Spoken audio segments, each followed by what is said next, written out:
Dans une école et dans une société où on veut détruire la complémentarité au nom de l'égalité, on veut et aussi détruire l'instinct maternel. Moi, je ne peux pas dire la théorie du genre, ça n'existe pas. J'assiste à une convergence sur cette tribune entre le Parti socialiste et l'UMP sur cette fameuse question du genre. Vous enfumez le peuple. Ok.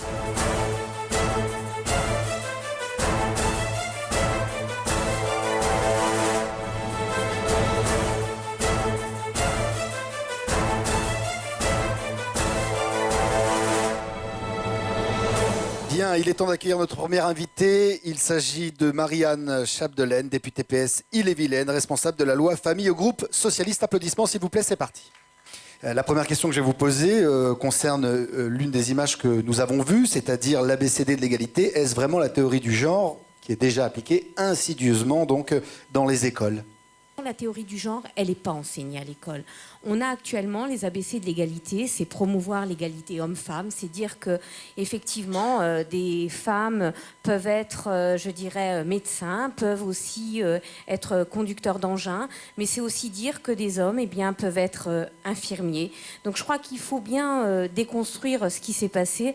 À un moment donné, on a eu, je sais pas, ça s'est enflammé, c'est parti. Non, la théorie du genre n'est pas enseignée à l'école. Et l'ABCD de l'égalité, c'est dire que l'homme est l'égal de la femme ou la femme est l'égale de l'homme. Il est temps d'accueillir notre troisième invitée, Farida Belgoul, enseignante, porte-parole, journée de retraite de l'école. Quelques applaudissements et elle arrive. Alors, je voulais d'abord vous remercier d'être présent aussi à nos côtés. Merci de m'avoir invité. Et merci donc au Forum politique chrétien. Je suis ravie d'être en face d'une dame qui vient du Parti socialiste. Pour quelle raison ? Parce que ça ne m'est pas arrivé depuis longtemps. D'habitude, en face, vous avez quoi ? Personne. Ah, évidemment. Donc ça change tout. Donc, le mouvement des JRE, journée de retrait de l'école, n'est-ce pas une action militante excessive qui a lancé un vent de panique parmi les parents ? Alors, on a appelé un vent de panique l'instinct maternel. C'est-à-dire qu'on a mis sur le compte de l'émotion ce qui relève de la nature profonde de la mère.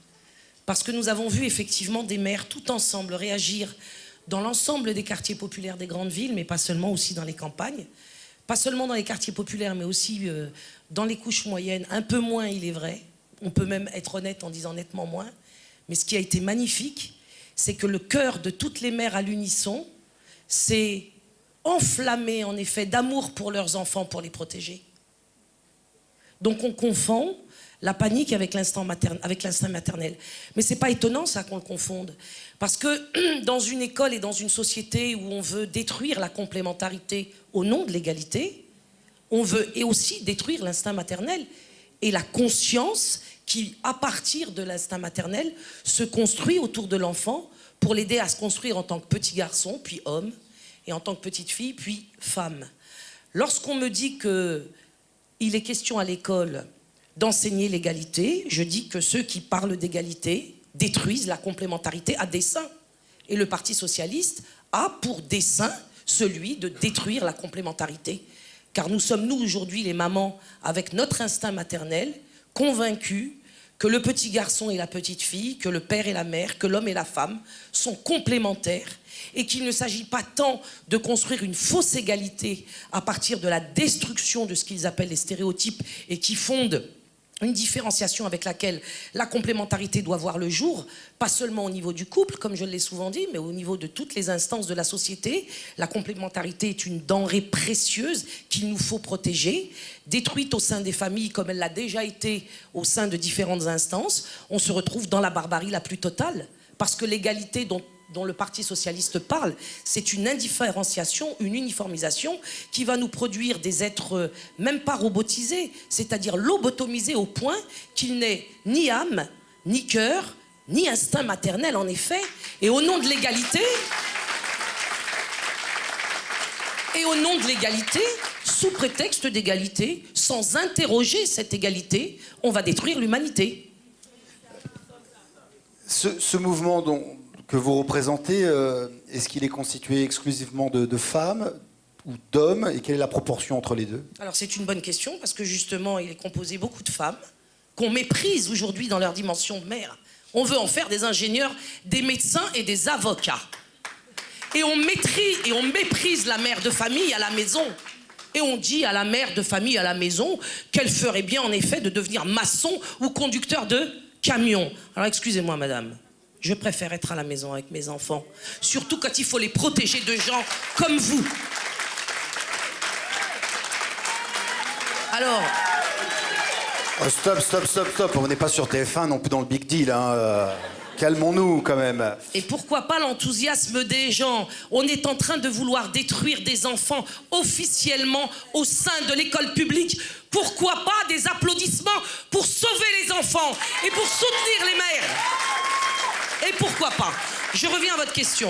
Donc, si vous me dites en effet qu'il y a beaucoup de mamans, je m'en réjouis, car ce sont elles en effet, et celles qui ne travaillaient pas.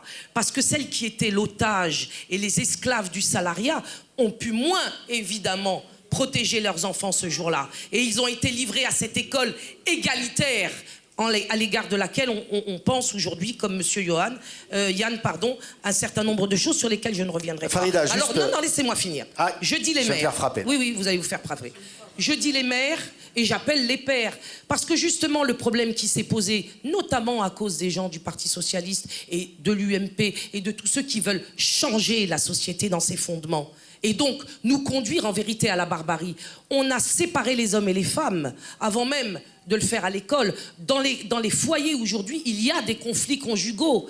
Et au lieu de restaurer l'harmonie et l'entente par des mesures qui prennent en compte justement les qualités de père, les qualités de mère, les qualités de l'homme et les qualités de femme, on veut aggraver les choses dès la plus petite enfance. On va s'appuyer sur la jeunesse, et même pire que cela, sur des enfants, sur des bébés, pour bousiller ce qui reste de dimension familiale à la société moderne. Alors je dis non, ça ne passera pas.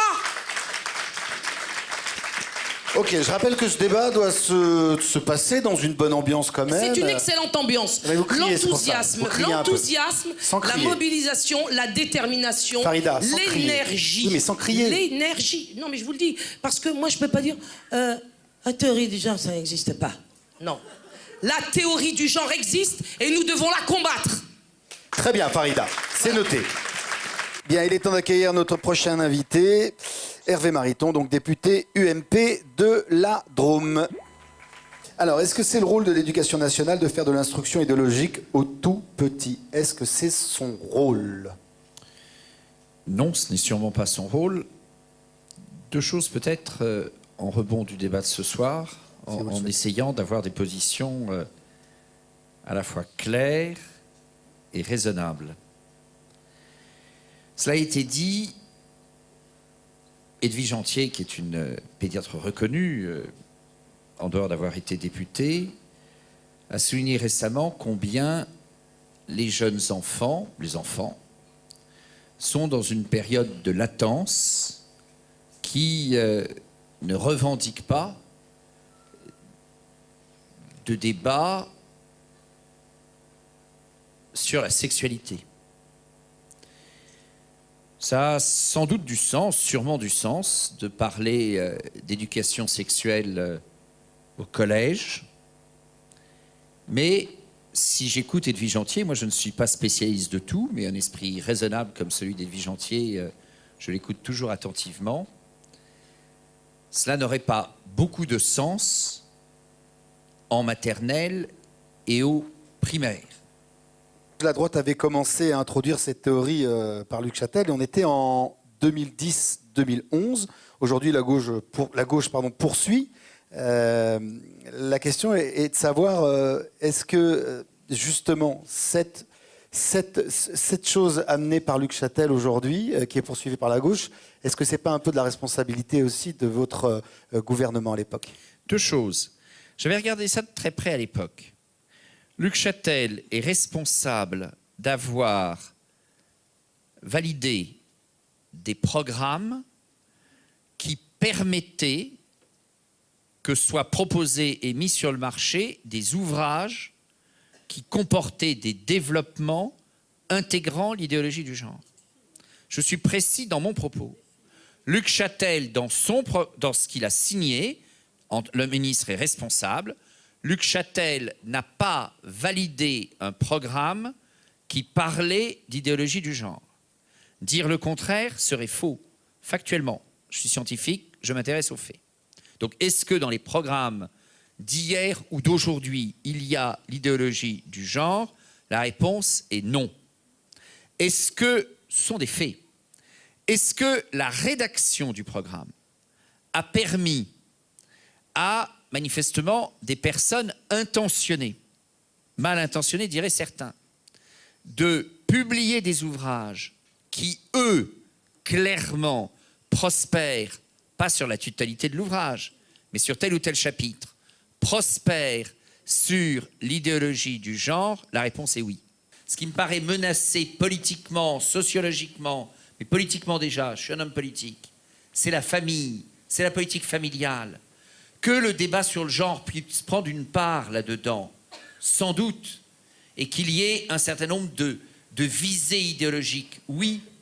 Mais si vous mettez toute votre énergie sur le genre, je crains que chemin faisant, vous laissiez alors se démonter des pans essentiels de la politique familiale et qu'en réalité, au nom d'un combat où il y a, oui, des menaces aujourd'hui, mais pas tant de réalité, nous manquions le combat principal qui est celui de la défense de la famille.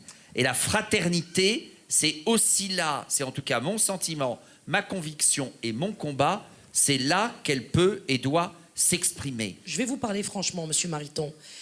Quand vous parlez, je suffoque parce que je suis totalement fumée.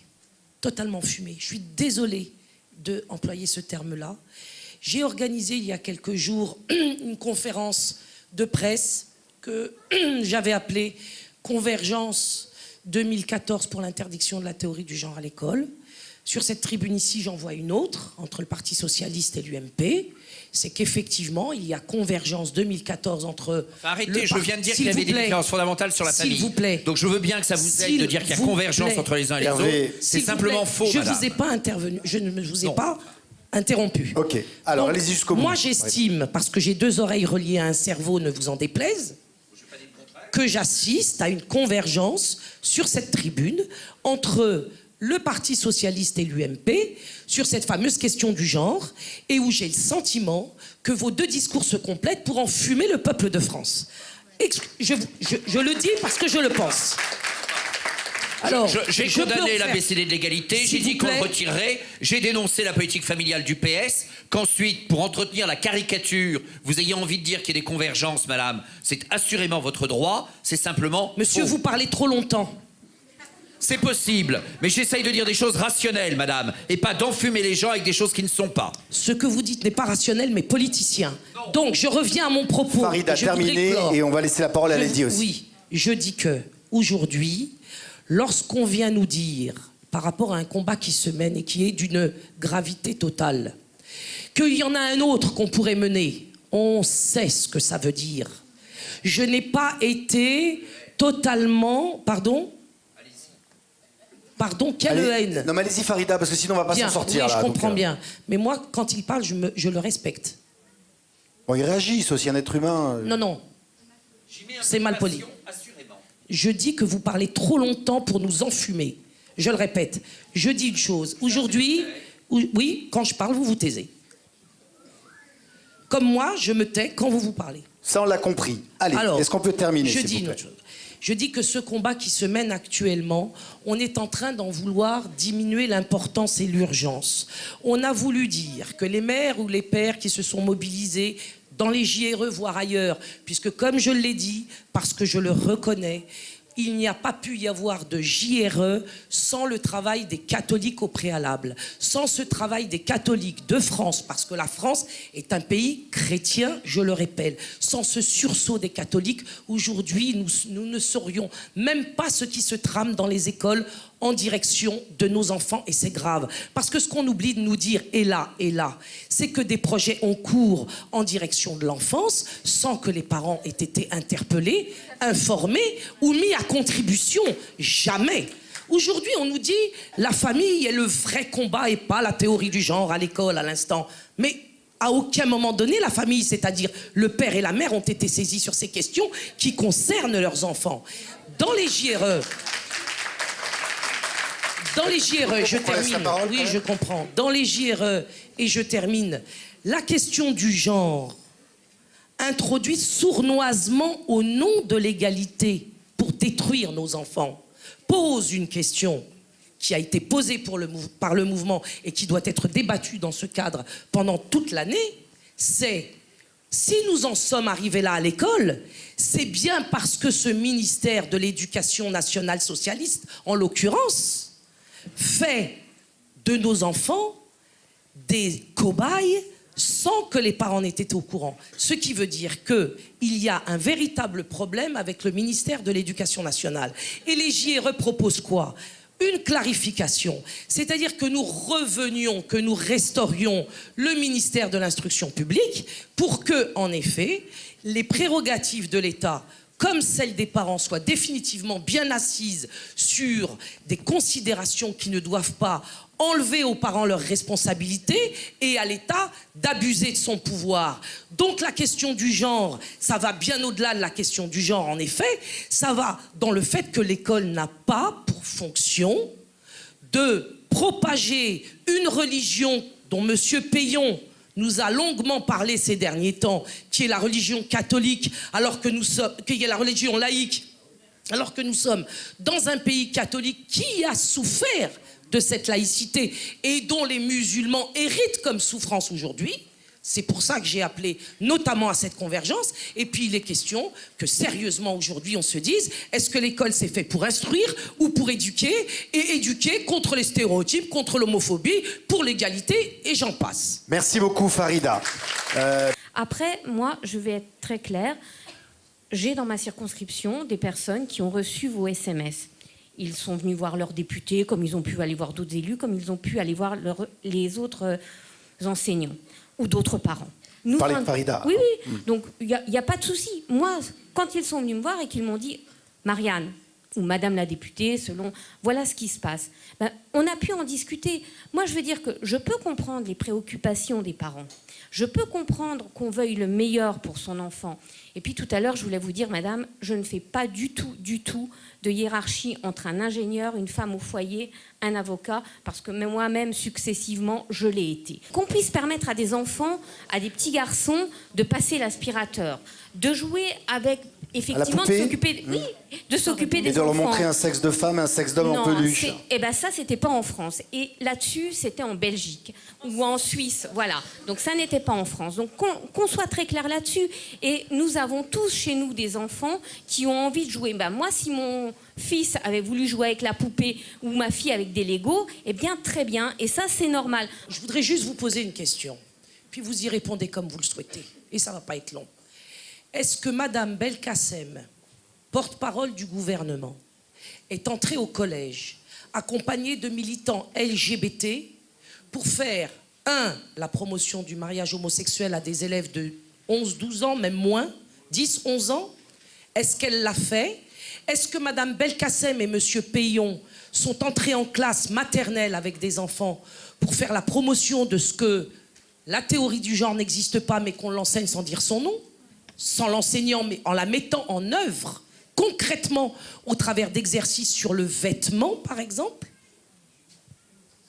Est-ce que Madame Belkacem, à plusieurs reprises, n'est pas allée dans une crèche, notamment à Saint-Ouen, pour effectivement constater que cette crèche était expérimentale, pour voir si, en effet, on ne pouvait pas conduire sournoisement et gentiment les enfants à jouer à des jeux de garçons quand elles étaient des filles, et les amener à jouer à des jeux de filles quand elles étaient de garçons. Et effectivement, être accusée dès lors d'être porteur de stéréotypes de genre. Est-ce que Madame Belkacem n'est-elle pas une militante à sa façon au profit des lobbies LGBT en France? Ne les a-t-elle pas accompagnés jusque dans les enceintes scolaires? Réponse. Non, c'est pas la peine d'applaudir. Réponse. Moi, je voudrais juste répondre. quand Madame Najat Vallaud-Belkacem est allée dans un collège, c'était sur la lutte contre l'homophobie, qui quelque part est un des 17 critères sur les discriminations. Il y en a d'autres. Il y a l'orientation sexuelle, bien sûr, mais il y a aussi la couleur de peau. Il y a aussi... Moi, je ne hiérarchise pas la discrimination. Et je me battrai avec... Je viens d'une circonscription, on l'appelle chez moi, c'est la circonscription très populaire de Bretagne. C'est une circonscription où, dans une école, on peut avoir 50 nationalités. Donc, je veux dire, il va falloir qu'on apprenne à vivre ensemble. Donc, je me battrai avec autant de vigueur contre l'homophobie que la discrimination sur la couleur de peau ou sur, effectivement, peut-être... aussi les origines sociales. Voilà à un moment donné. Voilà Alors, l'enfumage. Madame, vous pouvez dire l'enfumage. Moi, madame, je ne vous ai pas traité. Non, mais je vous ai respecté. Je ne vous ai pas traité. Je vous ai écouté. Que vos propos que vous tenez devant nous sont de l'enfumage. Vous m'avez posé une question Farida. claire. Vous nous amenez sur le racisme parce qu'il y a des Noirs et des Arabes dans la salle. Et vous voulez les manipuler.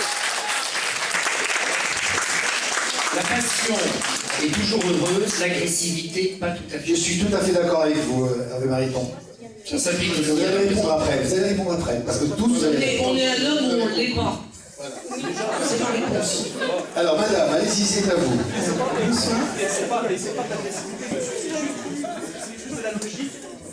On a compris, monsieur, on a compris. Assis sur un fauteuil de cuir noir, on est en train de s'agresser l'un l'autre. Je veux dire que la faiblesse congénitale d'un certain type de profil psychologique masculin dans la société moderne aujourd'hui pose problème. Pose problème. Madame... Si là, il y a agression, alors... Stop, sinon on va en faire un jeu. Alors, allez-y, madame. Moi, je m'étonne d'une chose, c'est que finalement, le métier de maire soit maintenant si dénigré par les officiels de la société et les membres du gouvernement, les syndicats et les partis politiques. Je m'étonne parce que j'ai eu mes enfants très tard. Ma première fille, je l'ai eue à 36 ans. J'avais été militante avant. J'ai eu 2 autres garçons à 42 et 43 ans. C'est dire combien j'ai vécu avant, combien j'ai voyagé, combien j'ai rencontré de gens différents, tous autant les uns que les autres. C'est bien que quand on me dit aujourd'hui que je suis d'extrême droite ou fasciste, ça me fait bien rire. Parce que mon parcours a été un parcours extraordinaire de rencontres sur toute la surface de la Terre, dans toutes les classes sociales, et à l'égard des seuls sexes que je connais, qui sont le sexe masculin, le sexe féminin, j'en ai pas rencontré un troisième. Je n'ai pas rencontré un troisième sexe. Et aujourd'hui, je peux dire à 55 ans, bientôt 56, que la période la plus riche de ma vie est la plus belle, et la plus honorable, et la plus noble. C'est le jour où j'ai accouché de ma fille, puis de mes enfants, et que j'ai compris contre tout le féminisme dans lequel j'avais été baignée pendant mon adolescence et ma période de militante jeune adulte, que c'était le plus beau rôle que j'allais tenir sur la terre. Et vous ne pouvez pas imaginer à quel point ce rôle de mère a fait moi une femme accomplie. Et cet accomplissement que j'ai eu, en élevant mes enfants, en les allaitant, en me levant toutes les 2 heures la nuit pour les bercer ou pour les soigner, et pour faire tout ce qu'une mère fait, cet accomplissement que j'ai eu, vous êtes en train, vous, aujourd'hui, de me l'enlever. Et vous me dites que le mariage homosexuel, ça ne m'enlève rien. Si, madame, ça m'enlève le père et ça m'enlève la mère. Et je vais vous dire pourquoi je vous dis cela. Ah oui, ça m'enlève le père et ça m'enlève la mère. Et pourquoi ça m'enlève le père et pourquoi ça m'enlève la mère? Parce que ça m'enlève une norme. Parce que ça m'enlève la norme pour tout enfant d'avoir le droit à un papa et d'avoir le droit à une maman. Et vous appelez ça une maladie. Vous appelez ça un stéréotype de genre. Moi, je vais vous dire une chose. Tous les enfants veulent ce stéréotype de genre. Et il n'y a aucun couple homosexuel qui pourra combler le manque de ce stéréotype de genre. Et ce stéréotype de genre-là, moi, je vais le semer, madame. Je vais l'arroser. Je vais le nourrir et l'entretenir. Et je vais en parler sur toute la surface de la terre. Vous comprenez? Parce qu'il est hors de question, il est hors de question qu'un enfant devienne un droit pour 2 hommes qui en auraient les moyens de l'acheter dans le ventre d'une femme pauvre à l'autre bout de la terre. Il en est hors de question. Il n'est pas question non plus, madame, qu'on achète du sperme. Quand je dis qu'il n'en est pas question, c'est déjà le cas. Lorsque vous dites aujourd'hui qu'une femme, elle peut être maçonne ou ingénieure, etc., pouvez-vous comparer cela au bonheur immense, à la réalisation suprême d'être mère. Je ne sais pas comment vous avez vécu votre maternité, mais je peux vous dire, moi, que c'est ce qui m'a sauvé en tant qu'être humain sur cette terre. J'étais perdue sans être passée par la maternité, et je rends grâce à Dieu d'avoir fait de moi une mère. Et c'est ce que je suis, une mère allaitante. De surcroît, sachez, notez-le bien, que je suis réactionnaire et fasciste, au point que j'ai allaité ma fille, mon premier enfant, 2 ans, toutes les 2 heures.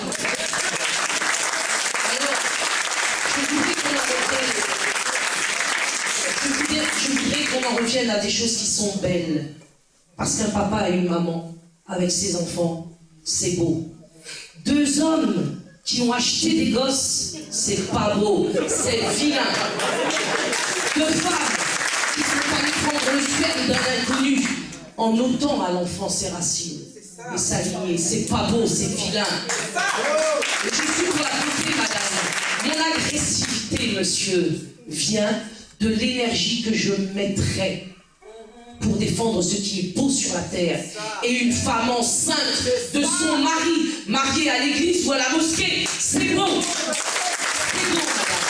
Et je voudrais dire aussi quelque chose, et qui me paraît absolument dramatique dans le monde que vous êtes en train de nous vendre, parce qu'il s'agit d'argent. Il s'agit d'argent. Oui, madame, il s'agit d'argent. Et oui, monsieur, il s'agit d'argent. Vous êtes en train de vendre de l'eau. Vous êtes en train de vendre des tables, des chaises, et vous voulez vendre des enfants. Et vous voulez vendre des enfants en disant non, on ne veut pas les vendre. Non, on veut simplement leur retirer leur stéréotype de genre. Et en les ayant éduqués de cette si belle façon, vous allez en effet en arriver en bête, et c'est déjà le cas du sperme et des enfants sur le marché. Et ça, c'est vilain, c'est pas beau. Alors, je vais vous dire une chose. Le métier de mère, si tant est que c'est un métier, parce que moi, je pense que c'est une dignité. Vous êtes en train de l'attaquer. Et en attaquant cette dignité de mère, vous touchez à ce qui est aussi extrêmement précieux, sans laquelle cette dignité ne peut pas exister. C'est la figure et le sang du père que vous démolissez depuis des décennies dans la société. Sous prétexte du féminisme, sous prétexte d'égalité, sous prétexte de défendre le sexe féminin, vous avez démoli nos hommes. Et aujourd'hui, nous n'avons pas d'hommes. Nous sommes des familles monoparentales. Et nous sommes des femmes aujourd'hui qui courons derrière la CAF pour nourrir nos enfants. Alors que nous avons fait ces enfants avec des hommes. Et j'appelle les hommes à s'élever. C'est terre que vous menez contre la figure du père, contre le sang du père. J'appelle les hommes aujourd'hui à participer au GRE, à défendre les enfants et les mères, à ne pas avoir peur de l'administration scolaire, représentée par ces deux-là notamment. Je vous dis, hommes et femmes, pères et mères de France, levez-vous pour sauver les enfants et vaincre pour mourir. Merci Farida. Attends, tu trembles, hein, je n'en peux plus, hein. Quelle énergie, Farida, quelle énergie. Hervé Mariton, je vous sens un peu dépité par la situation. Absolument pas, monsieur. Je ne sais pas s'il faut intervenir après. Si. Non, je ne sais Chacun pas. son tour, c'est comme Je ça. ne sais pas. Je suis libre, monsieur. Oui, allez, bien sûr. Je vous propose. Je ne sais pas. Je veux simplement dire d'abord que dans la vie, il n'est pas interdit, c'est même recommandé d'avoir de la passion. Il n'est pas interdit d'avoir parfois un peu de doute et pas uniquement des certitudes. Ensuite, j'ai trouvé curieux d'ailleurs que lorsque, à un moment, je me suis permis de dire que le débat plus immédiat et plus puissant aujourd'hui, c'était celui de la famille, on m'a taxé d'enfumage, et que, au final, la conclusion se fasse très largement sur l'ensemble des questions de famille qui se posent dans notre pays aujourd'hui, sur lesquelles les uns et les autres peuvent ne pas avoir les mêmes positions, et j'ai clairement des positions très différentes de celles de ma collègue socialiste. Mais voilà, au moment de conclure, on est bien davantage sur différents enjeux qui sont ceux qui ont animé le débat sur la famille en France depuis 2 ans, que sur la seule question de la proche du genre. C'est simplement intéressant d'entendre cela. Je ne dis pas qu'il faut manquer de vigilance aujourd'hui. Mais je dis qu'il faut destiner sa vigilance aux bons enjeux, aux bons débats, au bon moment. Je dis simplement cela. Au passage, juste une question de cohérence. Si vous me dites, et je l'ai entendu dans le débat, que tout ce dont on nous parle, au fond, c'est une longue histoire, une permanence, en tout cas depuis déjà quelques décennies, mais alors, pourquoi est-ce que vous n'étiez pas dans cette salle il y a 5 ans? Pourquoi est-ce que, il y a 5 ans, le propos enflammé que j'entends là n'était pas tenu de la même manière? Il n'est pas interdit de progresser dans la vie. Il n'est pas interdit de progresser. Je ne peux pas laisser dire ça. Où j'étais il y a 5 ans, je vais vous le dire moi, j'étais présidente de l'association RAID. R-E-I-D. Remédiation éducative individualisée à domicile. Et ces gens-là, je les ai interpellés à l'époque avec une association qui se préoccupait de l'extension de l'illettrisme dans les quartiers populaires, notamment. Et comment a-t-on répondu? Laissons Christine Boutin Rien. répondre. Donc, il est en train, s'il vous plaît, j'en ai pour une phrase. Mais non, mais je sais pas une phrase. Mais non, c'est c'est pas vrai. important. On ne peut pas dire aux gens des choses qui sont fausses. Mais vous avez dit plein de choses Non, aussi, c'est non, logique, non. c'est légitime. Je dis simplement Laissons que la la parole à question Christine Boutin. qui est renvoyée aux parents et à la vigilance des enseignants, c'est encore de l'enfumage. Et l'illettrisme est passé comme ça.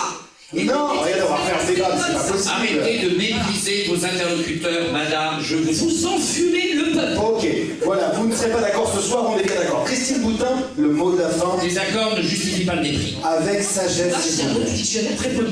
Avec sagesse, merci, laissez Christine Boutin parler. J'affirme que la situation est grave. Je comprends que nous ayons la volonté, et je comprends ce que dit notre ami Mariton, que je connais depuis longtemps et dont on peut reconnaître le combat sur la famille depuis des années. Mais Hervé, je te dis, on ne peut plus financer maintenant. Aujourd'hui, nous disons aux responsables politiques, réveillez-vous.